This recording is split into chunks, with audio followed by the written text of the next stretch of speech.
semua, selamat datang di episode kedua di Speak. Kembali lagi bersama gue Eci dan partner gue Dian. Hai Dian. Hai. Jadi di sini kita bakal ngobrol-ngobrol sama teman kita Valden yang punya pengalaman dibegal di negeri orang.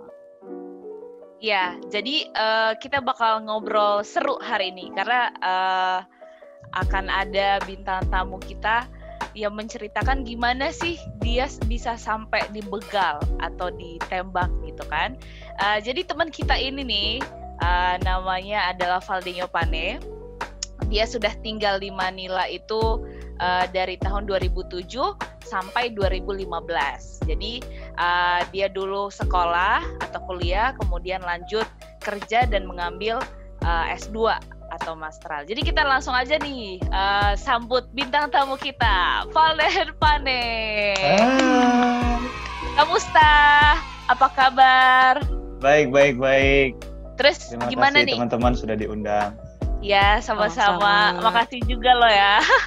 Terus gimana nih selama COVID? Masih aktif kerja atau gimana?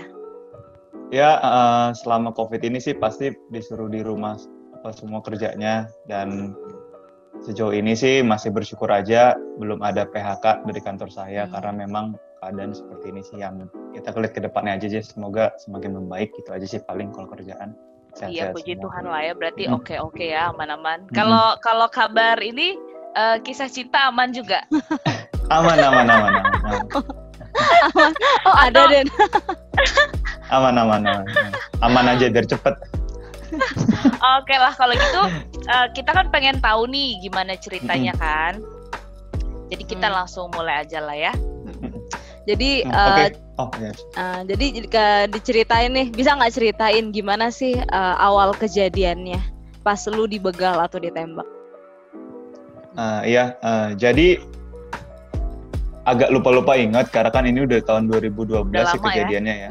Udah lumayan lah. Jadi sebenarnya itu saya bergaul dengan orang-orang di sana karena saya punya motor, jadi saya bergaul, biasalah kalau motor kan bergaul di anak-anak bengkel ya, itu jadi ada kenalan, asik lah gitu sama orang-orang itu.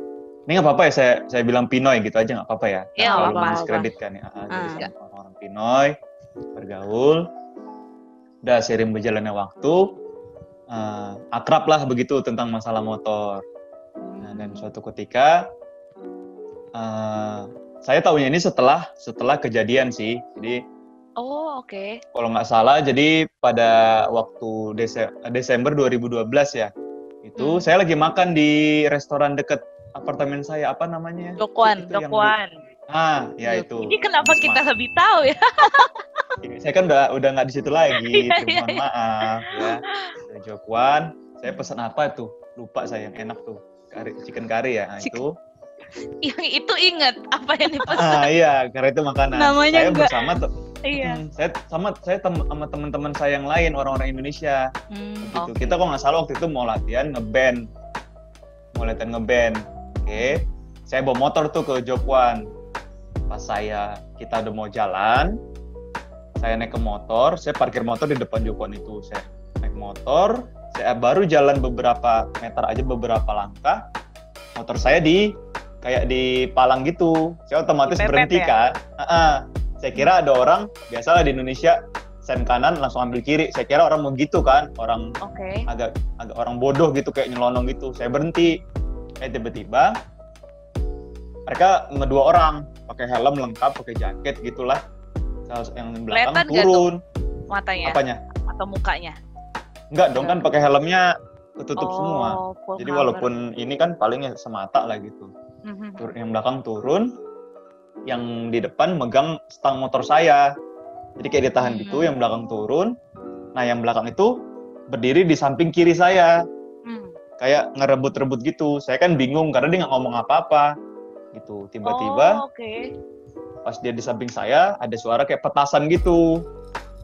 Dar gitu kan, suara petasan. Nah, saya nggak tahu karena kan itu cepet banget ya kan. Maksudnya kayak kita lagi rebutan itu kayak panik. Wah, apa nih gitu. Jadi tiba-tiba dar. Terus saya turun dari motor. Saya maksudnya ngelangkah turun dari motor gitu.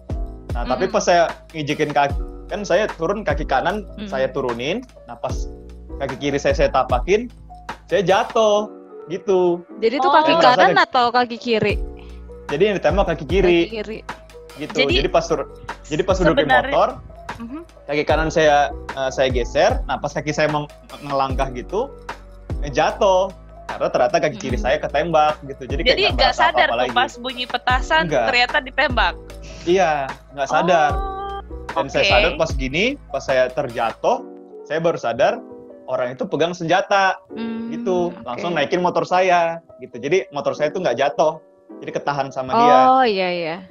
Dia naik, nggak tahu pistolnya dimasukin apa-apa. Oke, mereka berdua jadi kabur gitu. Saya udah duduk sih, nggak telentang, duduk gitu di depan jalan masuk depan Jokon itu. Terus akhirnya puji Tuhan orang-orang sekitar situ bantuin saya gitu, diangkat langsung ke taksi, langsung ke Mamsi lah, langsung ke masuk di IGD apa UGD sih kalau darurat.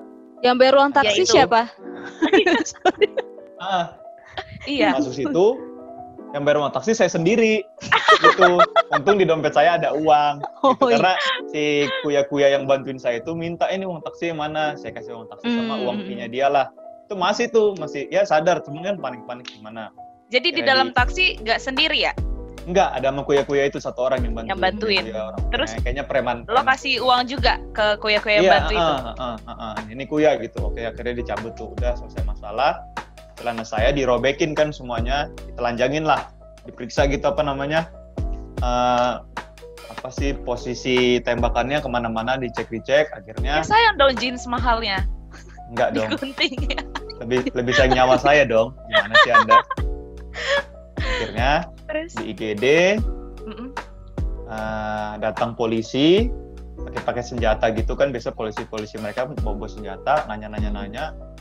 Saya bilang aja pokoknya begitulah gitu. Terus datang orang embassy, abang-abang embassy itu waktu itu juga kayak bang. Jadi itu langsung Mas IGD langsung orang embassy. Ngomong-ngomong teman-teman Indo yang bareng itu kemana? Nah itu mereka sadar kok si Valden nggak datang gitu. Akhirnya saya telepon apa saya WA gitu deh. Apa saya line guys, gue di Mamsi ini. Nah mereka datang. Masalah waktu itu Bang Isan juga datang langsung. Saya lupa soalnya banyak. Jadi posisinya tuh kalian sama-sama naik motor tapi mereka duluan. Lo di belakang. Iya, jalan gitu. Saya paling belakang. Nah, mereka mungkin sadar kok Valden nggak datang gitu. Ternyata saya datangnya ke Mamsi gitu kan, langsung di IGD datangnya. Oke. Gitu. Jadi udah di situ diwawancarai sama polisi. Saya nggak tahu karena saya nggak terlalu bisa bahasa Pinoy, Tagalog. Jadi saya nggak tahu mereka ngomong apa. Dibantu sama teman-teman Indonesia. Udah akhirnya masuk. Malamnya langsung masuk rumah sakit untuk untuk dilakukan operasi. Penindakan lah. Terus saya baru sadar besok paginya baru. Oh gitu. Begitu. Sejauh ini ceritanya begitu sih kejadiannya. Pokoknya ditembak masuk rumah sakit. Udah gitu aja. Gitu. Lalu gue kepo nih. Kan belum pernah ditembak kan. Cuma pernah ditembak cowok nih. Kalau senjata kan gue nggak tahu gimana kan. Gimana sih rasanya setelah ditembak tuh, perasaannya gimana? Kalau di film-film kan kalau ada yang ditembak mereka masih bisa lari nih, masih bisa ngejar penjahatnya atau bisa melakukan action. Kalau di dunia nyata kayak gitu juga nggak sih? Nah jadi itu juga saya tahu setelah saya dirawat. Jadi pas saya ditembak posisi duduk, pelurunya itu mengenai tulang kaki saya. Oke, jadi setelah tulangnya itu kena, jadi pelurunya belok ke bawah, ke belakang. Jadi mohon maaf, pelurunya tembus ke pantat saya. Begitu. Nah, kalau tadinya itu tidak tembus, tidak mengenai tulang saya, mungkin akan mengenai kaki kanan saya. Begitu. Oke. Jadi pelurunya tuh keluar? Diperiksa keluar. Jadi proyektilnya keluar ke bokong saya. Begitu. Terus gimana rasanya ditembak?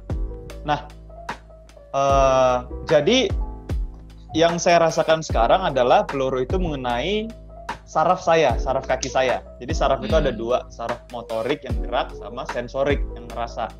Jadi kata dokternya, maksudnya peluru itu nggak ngena langsung, tapi kayak memberikan apa sih namanya, efek kejut gitu loh, memar sarafnya gitu. Jadi nggak memutuskan saraf tapi memar gitu, nyenggol gitu. Nah rasanya waktu itu adalah kebas sakit, pokoknya gitu deh.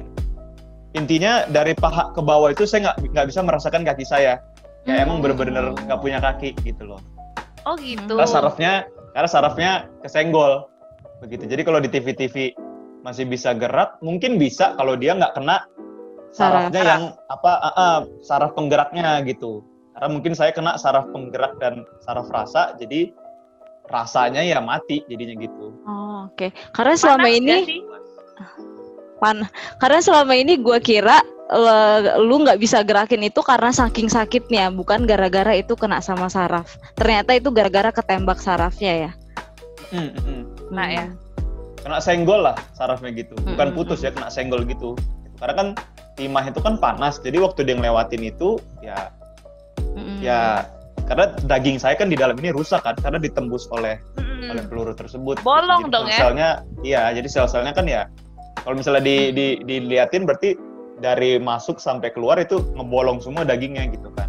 Mungkin Eci kan lebih tahu nursing. Jadi rusak semua sel-selnya itu, daging-dagingnya gitu. Dan untungnya tulangnya saya itu hanya retak, nggak patah gitu, tulang kaki saya gitu.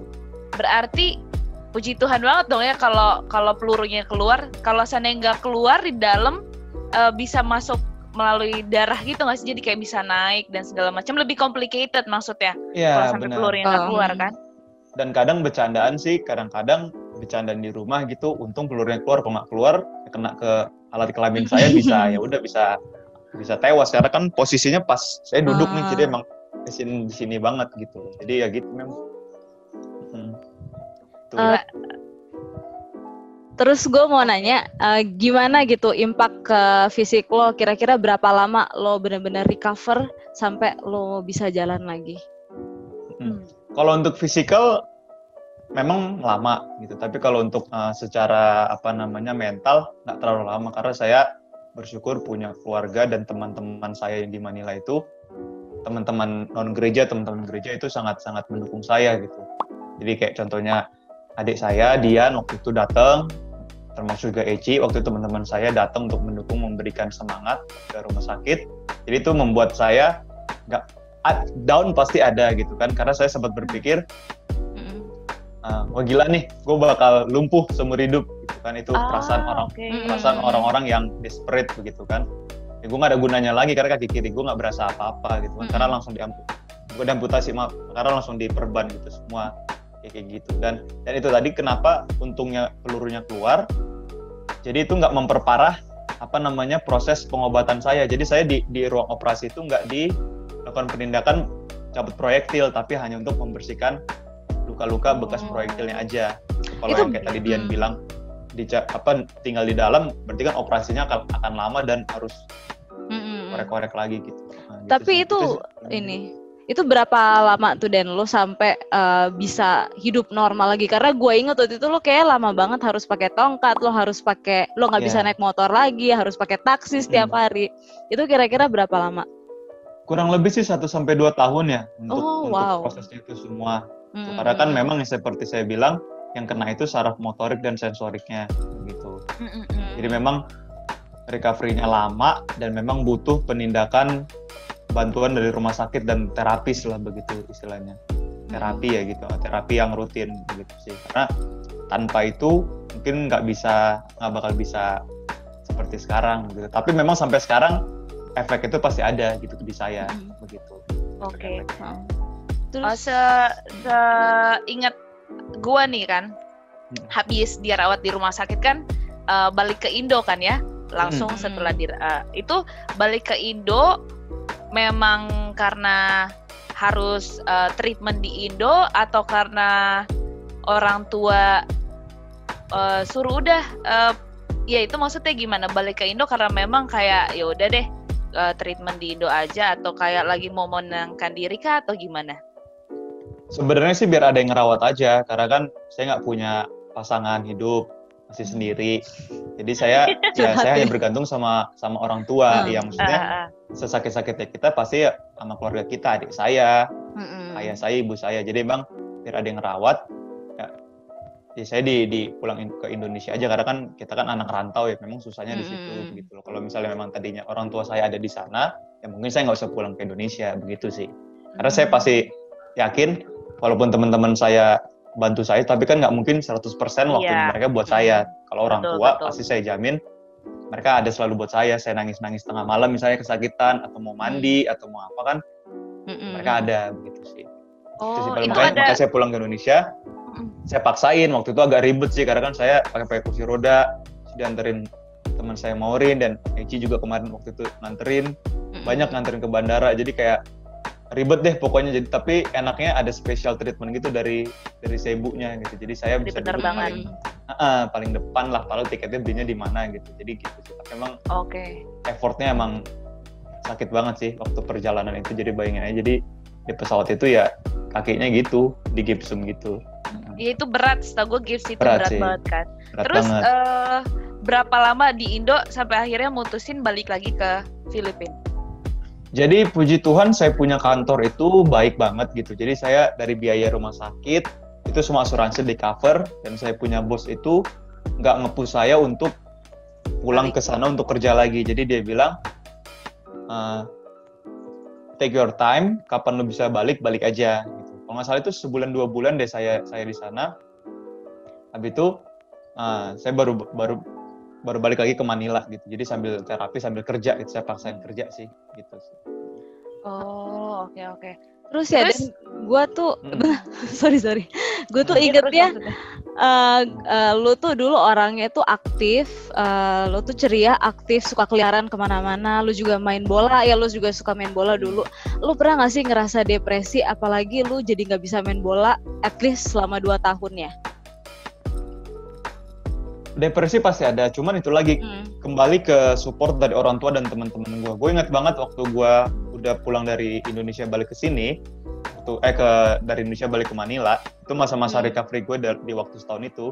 Gue ingat banget teman-teman gue yang di Manila ngajakin gue nonton, padahal gue tuh masih 2 tongkat gitu. Jadi mereka tuh nggak anggap gue tuh suatu beban. Nah, jadi support mereka itu membuat gue semangat untuk cepet sembuh kayak gitu. Jadi depresi gue itu berkurang sangat cepat gitulah depresinya. Jadi nggak berlarut-larut karena support dari teman-teman gue juga kayak gitu. Jadi mereka nggak nganggap gue tuh beban. Ya gue diajak, Den makan sini ayo. Walaupun ya naik taksinya kan susah kan. Orang 2 tongkat ya gimana gitu loh. Didorong-dorong lah dia jalan kaki masuk mall ya gitu deh. Tapi mereka tetap bantu gue, support gue gitu sih. Hebat sih. Kayaknya kalau gue kayak gitu gue bisa stres banget sih. Ini aja COVID nggak bisa keluar, kayak gue stres banget, apalagi kalau gue kayak gitu. Tapi hebat sih, maksudnya lo bisa dan kayak gitu. Satu titik yang buat gue bisa pilihan dari depresi itu adalah Tuhan masih gue kasih kesempatan karena bukan nyawa gue yang diambil, masih kaki gue. Sampai gue berpikir kalau gue pincang pun ya nggak apa-apa lah gitu loh. Tapi maksudnya ternyata Tuhan kasih lebih gitu loh. Gue nggak cuma bisa berjalan, tapi gue udah bisa main bola dan lari dan hampir normal semuanya. Oh, oke. Tapi aku bonusnya banyak lah gitu yang dikasih Tuhan. Bonusnya banyak ya. Iya sih. Gue kepo nih. Biasanya gue kalau ada kejadian-kejadian gitu, gue suka kepo sama jawaban orang.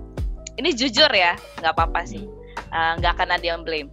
Waktu kena kejadian itu, lu tuh ngerasa nggak sih kayak lu marah sama Tuhan? Kayak gue kan oke lah, lu memang nggak terlalu suci.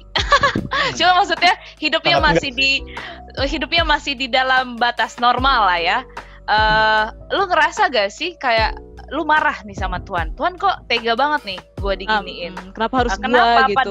Iya, kenapa harus gue? Padahal kan gue nggak melakukan kejahatan yang gimana-gimana. Kok Tuhan biarkan gitu hal ini terjadi sama gue? Dan lu mikir gak sih kalau saat itu, gue nggak tahu, lu mikir gak sih kalau saat itu mungkin gue bakalan mati nih? Apa cuma sekedar cuma cacat doang nih kayaknya? Gimana? Kalau marah ke Tuhan, jujur nggak berani sih, karena gue lebih melihat diri gue yang ya itu tadi, gue tuh masih sangat tidak religius, masih nakal gitu. Jadi gue lebih marah ke diri gue sendiri gitu loh, karena intinya adalah Tuhan pasti kasih suatu inilah apa tanda kenapa gue mendapat musibah seperti ini gitu loh. Pastilah ada yang melakukan reasonnya. Mungkin kalian melihat gue nggak nakal-nakal banget, tapi mungkin menurut Tuhan gue melakukan hal yang nakal-nakal banget sebelumnya dan kita nggak tahu gitu kan, dan itu teguran Tuhan. Tapi untuk memblame Tuhan itu jahat banget enggak, paling gue memblame diri gue, kenapa ya gue kayak gini, kayak gitu sih. Gue nggak berani gitu ngeblame Tuhan, marah sama Tuhan, gue nggak berani sih sebenarnya, karena itu lagi gue bersyukur, anjir kalau gue marah ntar nyawa gue yang diambil, aduh nggak deh gitu. Gue masih takut gitu loh, jadi kayak anjir lu ngapain marah-marah sama Tuhan, nanti makin dikasih Tuhan yang lebih, ya udah ini aja deh. Jadi gue orangnya, karena gue tipe orang itu nggak terlalu muluk-muluk, jadi kayak udah itu ya udah, nggak mikir kayak kenapa ya gini nggak mau ngeribetin suatu masalah, karena kalau semakin ribet nanti nggak ada jalan keluarnya, ntar saya stres sendiri, ntar saya nggak bisa recovery yang ada. Betul itu sih ya juga sih ya, mentalnya aja gitu. Atau mungkin gara-gara itu terjadi gara-gara saya mungkin waktu SMA suka tawuran, kita kan nggak tahu gitu kan, jadi ya bisa jadi, maksudnya itu tuh rahasia Tuhan gitu, tapi saya tetap bersyukur ya gitu loh, masih bisa hidup. Menyakiti adiknya. Jadi gitu. Iya, kalau misalnya pagi-pagi dulu waktu ke sekolah bareng, pas pulangnya suruh sendiri, adiknya nggak mau naik motor bareng, mungkin kayak gitu, itu bisa jadi ini azabnya mungkin gitu ya. Enggak lah, enggak semua itu yang terjadi itu karena azab atau karena kesalahan lo, tapi itu karena dunia ini memang sudah penuh dengan dosa gitu. Iya. Intinya saya nggak pernah marah sama Tuhan, nggak. Saya nggak berani. Kalau dari saya ya gitu, saya nggak pernah marah. Gitu. Terus Dan, gimana sih lo cope up with the situation gitu? Apa yang lo lakuin supaya lo tetap bisa jadi seseorang yang bahagia, produktif, despite of your what happened to you? Jadi paling ini sih, kalau saya itu lebih suka melihat orang yang di bawah saya, orang yang berkekurangan, orang yang yang cacat, lebih sial gitu lah istilahnya. Iya betul. Jadi karena di Alkitab juga dibilang lu lebih baik sering-sering datang ke acara pemakaman, di situ lu bisa lihat kalau nyawa lu tuh nggak berarti gitu loh. Bukan saya mau bilang nggak boleh party-party apa udah senang-senang, enggak, cuman jangan menjadi itu jadi kita membuat iri ngeliat orang yang lebih dari kita. Jadi dengan gue sekarang ini, dan gue sering banget lihat di motor di Jakarta ini, orang yang motornya itu dimodif, roda belakangnya itu ada 2, jadi dia orang lumpuh tapi tetap kerja dan naik motor. Nah gue tuh ngelihat, baru tahu, gue tuh nggak seperti itu gitu loh. Gue nggak nyampe segitunya untuk hidup dan bekerja. Gue masih bisa napak kaki gue nggak perlu modif motor gue seperti itu. Yang untuk tiap ke kantor tuh pakai tongkat, gue nggak mau. Gue bersyukur lah, intinya bersyukur aja apa yang gue dapat gitu sih. Kalau gue lihat teman-teman gue misalnya yang seangkatan gue udah S2, misalnya S2-nya pengacara, uangnya banyak, gue nggak terlalu melihat mereka sebagai ini. Gue ya udah bersyukur aja apa yang gue punya gitu aja. Gue lebih ini sih, go with the flow aja, apa yang gue punya udah cukup gitu aja. Bagus ya. Masih cukup gitu aja. Terus gue juga mau nanya nih, gimana sih reaksi keluarga, terutama orang tua, setelah tahu kejadian ini? Satu sisi mereka pasti kaget ya, apalagi ibu gue kan orangnya cerewet dan panikan. Kayak semua ibu-ibu gitulah ya. Ada bokap yang tenangin, dan mereka intinya responnya adalah untuk lebih berhati-hati lagi aja di sana gitu. Jadi paling waktu di Manilanya gitu, nggak menyalahkan siapa-siapa gitu. Support juga ke sayanya gitu. Itu sih paling kalau keluarga ya. Terus kan tadi kan lo udah cerita tentang support dari orang tua, dari teman-teman yang luar biasa ya. Terus di sini gue juga mau tanya, lo gimana untuk polisi-polisi yang ada di Filipina ini ataupun kedutaan Indonesia? Apakah lo ngerasa you get enough support from them?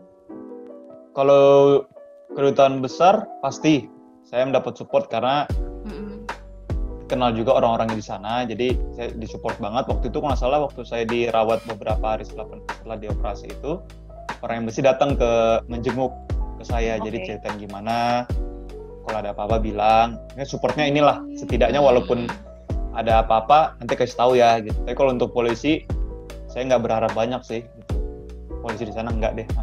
Karena kayaknya Kayak gitu Harus deh. bayar Nggak juga mau- lah ya kalau mau Iya. diinvestigasi kan. Kayaknya polisi di mana-mana negara sama aja sih gitu. Itu sih paling. Karena gue inget di tempat lo ditembak itu padahal seharusnya ada polisi kan di tengah-tengah Buendia Ada, itu ada. ya. Makanya gue Ada, mikir ada. kok bisa kejadian itu gampang banget terjadi padahal ada polisi gitu di situ. Cuman well, ya nobody's perfect. Iya, kalau mau yang kayak gue bilang tadi, kalau mau dicari-cari kesalahannya banyak sebenarnya penyesalan yang kayak ini kok gini sih, tapi ya buat apa? Nggak penting juga karena itu hanya history masa lalu, ya udah let's make history ke depannya aja yang lebih baik. Amin. Tapi tadi waktu di awal-awal lu sempet bilang, jadi setelah kejadian ini lu baru tahu dari teman-teman bengkel motor, betul gak? Jadi maksudnya ini ada hubungannya? Jadi waktu saya tinggal, jadi apartemen itu di belakang Jokwon itu. Jadi waktu saya tinggal di situ waktu itu sama teman saya Arthur berdua. Nah Arthur bilang satpam itu sering melihat mereka itu lalu lalang di sekitaran situ beberapa kali. Begitu.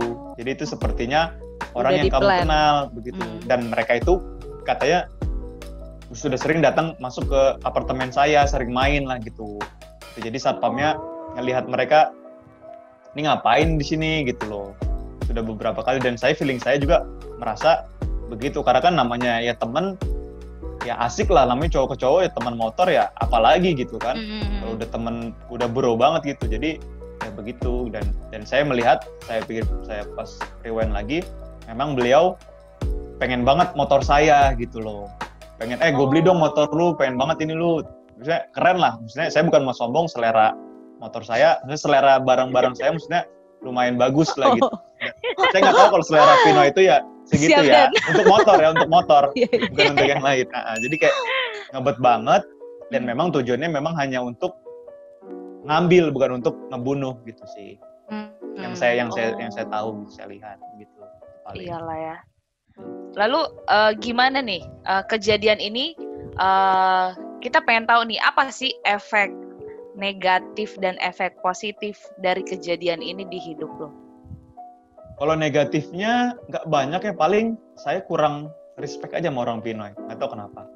Karena mungkin agak rasis mungkin ya karena bukan negara gue dan mereka nyakitin gue. Maksudnya itu terserah kita lah. Maksudnya itu punya ini masing-masing. Wajar lah kok. Karena ya Pinoy nembak gue ya gue nggak suka mereka gitu. Tapi bukan berarti nggak sukanya yang benci banget, tapi ya. Iya. Agak less walaupun respect. less respect aja walaupun sebenarnya orang negara mana aja ya bisa melakukan hal bisa seperti aja. itu. Iya, betul. Lebih ke trauma sih.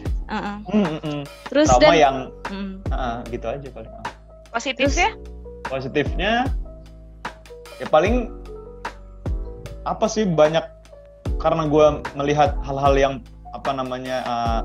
baik-baiknya, banyak banget positifnya gue melihat selama ini bahwa teman-teman gue itu berarti care sama gue, peduli sama gue. Jadi nggak cuma teman enak doang, tapi pas gue susah gue tahu mereka juga pasti ngedukung gue gitu.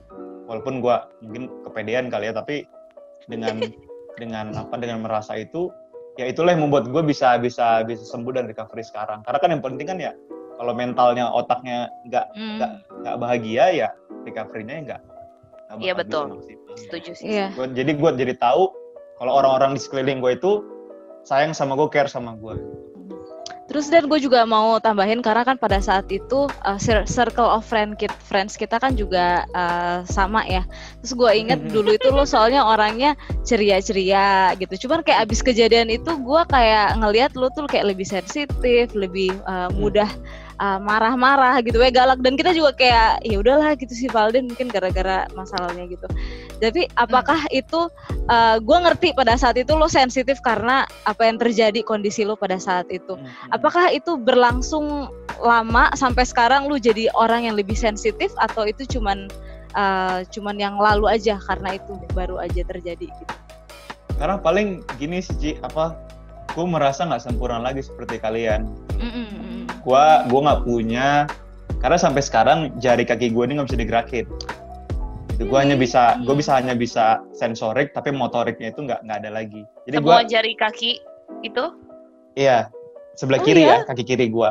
Jadi gue merasa gue orang yang cacat, kalian sempurna. Itulah yang membuat gue bukan membela diri kalau itu jadi sensi gue ke teman-teman gue, tapi Maksudnya kayak I'm not like you guys gitu loh. Sampai sekarang lu masih begini, ngerasa gitu? Iya, jadi gue gini, karena sampai sekarang kalau bisa dilihat betis gue itu yang kiri itu lebih kecil dari betis gue yang kanan. Jadi yang ketembak itu bukan beda besarnya sih. Jadi otot gue yang kaki kiri itu lebih naik daripada otot gue kaki yang kanan. Jadi berbeda lah intinya. Oke. Walaupun sebenarnya tubuh manusia tangan kiri ya agak berbeda juga. Cuman hal-hal kecil seperti itu membuat gue kayak ya gue bukan manusia yang sebelumnya lagi gitu. Jadi benar-benar beda kayak, dari kalian. Itu kayak benar-benar change you as a person, change the way you think, ya nggak sih, about life. Iya, jadi tapi positifnya adalah ya gue lebih banyak bersyukur aja sih. Walaupun memang kalau temen-temen gue merasa gue lebih sensitif, ya mohon maaf. Tapi ya namanya orang cacat, ya gimana sih? Karena gue bukan terakhir cacat, mohon maaf ya. Gitu. Karena gue terakhir ya Tuhan kasih sempurna gitu. Tapi gue cacat oleh kejadian, itulah penyesalan di hidup gue gitu. Karena sampai kapanpun, sampai gue mati sama anak istri gue bakal menanggung kaki kiri gue ini adalah tidak sempurna lagi gitu sih. Oke. Karena kan tapi efeknya seumur hidup. Iya sih, memang biasanya yang gue tahu gitu, kalau orang yang cacat biasanya mereka emang lebih sensitif gitu. Karena ada yang kurang dari ada yang berbeda dari orang lain. Ada yang berbeda gitu. Gitu kan. Paling itu sih, tapi itu bukan menjadi pembelaan buat gue untuk sensitif sama orang ya. Mungkin itu bisa jadi koreksi buat gue aja nanti ke depannya.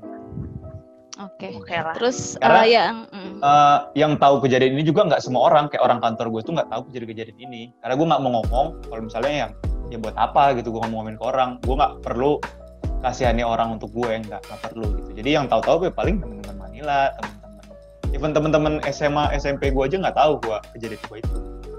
Setelah ini kayaknya orang-orang jadi pada tahu. Oh iya sih, baru sadar. Terserah.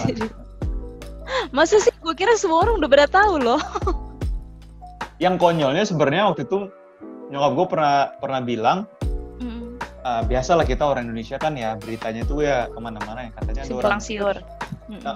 Ditembak di Manila terus mati, laptopnya diambil. Nggak tahu lah itu entah gue apa siapa. Jadi banyak yang improvisasi dengan improvisasi tentang berita gue. Tapi gue nggak tahu ya itu bukan gue, mungkin ada orang Indonesia lain mungkin yang ditembak gitu. Tapi ya gitu lah, biasalah mulut-mulut gimana. Tapi gue ambil itu jadi ngajalah jokes aja. Terlalu aneh gitu sih. Tapi tahu gak sih gara-gara kejadian itu lo ditembak, hampir semua orang di Manila tahu soal cerita itu. Salah satu contohnya, gue tuh dulu pertama kali kerja setelah kuliah, terus habis itu gue kerja ngelamar, terus baru-baru kenal temen nih. Kebetulan waktu itu orang Indonya ada 20 kah atau 30 di kantor gue ya. Terus tiba-tiba mereka tahu lah kalau itu kalau yang kena itu abang gue gitu. Mungkin teman-teman FYI ini abang saya sebenarnya.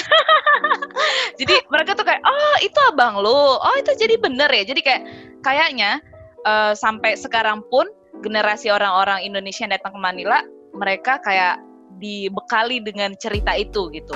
Apalagi kalau mereka karena temen gue itu memang pengen beli motor, jadi kayak mereka tuh sekarang jangan beli motor gitu. Terus mereka taruhlah dulu ada orang Indonesia gini kayak gitu. Makanya gue kayak, oh iya itu abang gue gitu kan. Kalau jadi tenar ya. Gue bukannya mau sombong, cuman kalau itu membuat menjadi suatu kayak tadi membuat orang itu berhati-hati, nggak apa-apa gitu. Tapi sebenarnya gue nggak mau terlalu terblow up begitu atas kejadian itu, karena sebenarnya menurut gue itu aib sih, karena gue kan korban gitu. Tapi bukan berarti gue jadi pelakunya ya. Maksudnya itu kejadian yang inilah menurut gue yang membuat gue sekarang seperti ini gitu loh. Tapi walaupun sebenarnya nggak nyesel banget, karena gue bisa bangkit dari hal itu begitu. Cuman kalau itu buat mereka untuk lebih berhati-hati ya bagus gitu loh, nggak apa-apa sih. Gue sih nggak terlalu masalah gitu sih. Karena kan ya namanya orang ya berbeda-beda, mungkin nanggepinnya lucu, nanggepinnya gimana nggak apa-apa. Kalau berguna ya nggak apa-apa. Negatif juga nggak apa-apa, terserah. Saya sih bebas aja. Kayaknya kalau menurut gue sih berguna juga sih biar orang lebih berhati-hati kan. Karena kayaknya kejadian kayak gitu di sini juga nggak cuma sekali sih menurut gue ya di Filipina ini. Apalagi Desember tuh. masa-masa di mana orang perlu duit untuk beli hadiah dan segala macam kayak gitu kan. Kalau di Indonesia sama sih, kejahatan tuh tinggi kalau mau hari raya itu tersebut. Sama aja sebenarnya. Pada butuh. Oke nih. Namanya penjahat. Oke, yang terakhir nih, kira-kira apa pesan lu buat orang-orang yang mendengarkan yang mungkin sedang dalam kondisi yang similar sama lu? Apa ya, agak gimana ya ngobrolnya ya. Tetap ini aja sih, paling tetap bersyukur aja sih sama yang kita punya sekarang ini gitu loh. Karena kalau kita nggak bersyukur pasti kurang terus gitu loh. Iya. Gitu, selama intinya kalau kita lagi bokeh ya bersyukur Tuhan masih kasih nafas kehidupan gitu misalnya. Maksudnya lihatnya tuh hal-hal ke bawah deh gitu. Tetap nengok ke bawah, jangan naikin dagu aja gitu. Pokoknya begitu sih. Jadi nengok ke bawah, review lagi apa yang udah lu dapet dalam hidup lu tuh berguna gitu loh. Bukan berarti lu nggak berguna gitu buat sesuatu, walaupun lu sampah masyarakat misalnya, tapi lu tetap berguna lah setidaknya untuk apa gitu. Dan buat teman-teman yang yang merasa pernah seperti saya, ya memang setiap orang berbeda-beda ya. Mungkin saya bisa sembuh itu 1-2 tahun, sebenarnya menurut saya itu cepet sih, karena saya didukung oleh terapi yang rutin dan juga olahraga. Jadi makanya banyak hal-hal positif setelah kejadian itu. Jadi setelah kejadian itu saya jadi suka nge-gym, dan saya ketemu dengan teman-teman yang belajar bela diri UFC gitu, MMA. Jadi saya punya, jadi makanya itu, jadi saya bilang jalan Tuhan tuh banyak gitu. Jadi saya bisa ketemu mereka, saya belajar itu, dan saya udah bilang sama pelatihnya, "Sir, kaki kiri saya cacat begitu." "Oh, nggak apa-apa, ikut aja, ayo sini latihan." Jadi hal-hal seperti itu sebenarnya hal-hal yang kecil yang mungkin menurut dia itu biasa, tapi dengan dia menerima saya dan dia mau ngajarin saya di lingkungan dia, itu jadi suatu support yang luar biasa gitu. Jadi sampai sekarang saya juga masih dapat ilmunya, saya bisa olahraga boxing dan lain-lain, dan saya jadi suka nge-gym. Jadi intinya banyak, nanti ke depannya pasti lu bakal mendapatkan hal-hal positif lah gitu dalam hidup lu gitu. Mungkin sekarang memang down, lihat keluarga kita, tapi memang yang terpenting adalah keluarga dan ini sih teman-teman pergaulan kita sih. Karena yang saya bilang tadi juga, kejadian itu adalah hati-hatilah dalam bergaul gitu. Seperti saya, hati-hatilah dalam bergaul dengan orang Pinoy misalnya, seperti itu. Jangan terlalu percaya, jangan terlalu dekat. Hati-hati. Bergaul nggak apa-apa mungkin, cuman mungkin lebih hati-hati kali ya. Iya, gitu. Jangan terlalu open sama orang yang baru begitu. Karena saya orangnya suka bergaul sama orang lain gitu. Siapa aja ayo gaul gitu. Tapi jangan open. Ya mungkin itu yang membuat saya jadi lebih berhati-hati dan sensitif sama orang lain. Karena saya jaga jarak dulu nih, gue nggak mau tahu lu lebih dekat gitu. Ntar lu hurt gue ke depannya. Lu melakukan hal yang nyakiti gue lagi, seperti yang kejadian gue. Mungkin seperti itu sih ininya, pembawaannya ya. Cuman kalau untuk teman-teman yang gue kenal sih, ya, harusnya nggak begitu ya. Tetap bersyukur aja sih. Tetap bersyukur. Semangat terus. Lihat yang di bawah, yang lebih di bawah. Maksudnya di bawah dari kita tuh, dari segi keuangan, dari segi fisik, semua yang di bawah kita pasti akan bersyukur sih. Itu aja. Lihat yang di atas. Oke. Satu pertanyaan terakhir dari gua. Masih ada. Gua takut nih. Doi kan, lu kan udah pernah ditembak orang nih senjata. Kalau ditembak cewek, udah pernah belum? Kalau cewek sih belum pernah sih. Biasanya lu yang nembak ya? Iya, laki-laki harus duluan lah. Kalau misalnya, karena banyak juga sih kadang-kadang teman-teman gitu misalnya curhat, teman-teman cewek. Karena kadang-kadang banyak yang suka ngobrol, ini gimana ya kalau cewek duluan nembak bagaimana. Cuman ya zaman sekarang ya terserah lah, siapa mau lakukan juga apa-apa. Cuman kalau promosi pribadi belum pernah. Saya duluan ya. Gitu sih. Mungkin teman-teman yang udah mendengarkan nih bisa nih kata Bang Valen, nggak apa-apa. Emang ada yang mau nembak? You have to try. Ya maybe kan kalau ada crush di luar sana, kalau ada keras tabrakan maksudnya. Serem dong. Janganlah. Ya udahlah.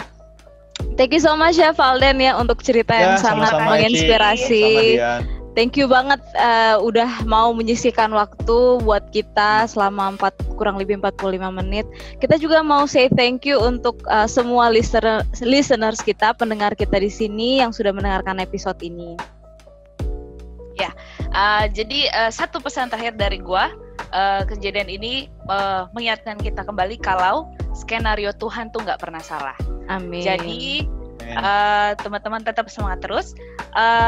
Jangan lupa untuk terus ikutin podcast kita, subscribe, like, dan komen. Kamu juga bisa dengerin podcast ini melalui Google Podcast, Spotify, dan juga Anchor. Jangan lupa kalau kamu pengen bagi-bagi cerita asik ataupun menarik yang mungkin bisa menjadi inspirasi atau kekuatan buat yang mendengarkan, boleh email kita langsung ke djspeak@gmail.com atau juga DM kita ke Instagram djspeak. Okay, so catch our next episode. Bye-bye. Bye-bye. Terima kasih.